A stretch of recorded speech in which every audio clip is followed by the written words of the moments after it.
The government shutdown has plenty of Americans grumbling about Democrats and Republicans. But just how fed up are people with the two parties right now? Well, funny you should ask. That brings us to the one number you need to know today. And it is 60%. That's from a new Gallup poll out Friday showing that support for a third political party is at an all-time high.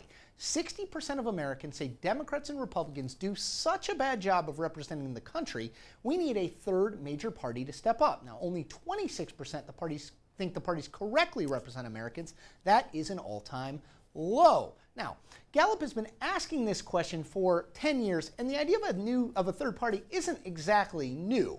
Ross Perot made his mark in the 1992 presidential election. He won almost 20 million votes and 19% of the popular vote, though he wound up not winning any electoral college votes. He actually led in the polls for a little while over George H.W. Bush and Bill Clinton. Now, the idea of a third party is unquestionably appealing, but that's in theory. In practice, it's a whole nother thing. Couple of issues. Number one, ballot access.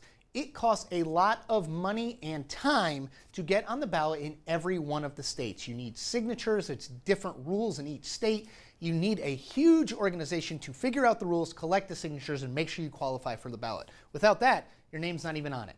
Second, one leads into two, money.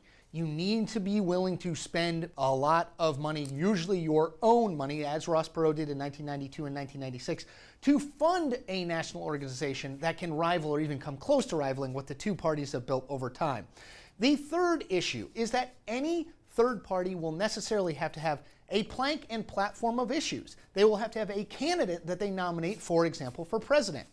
That plank and platform of issues, that candidate will not agree with everyone who likes the idea of a third party. It will necessarily alienate some of those people. So the numbers are slightly inflated.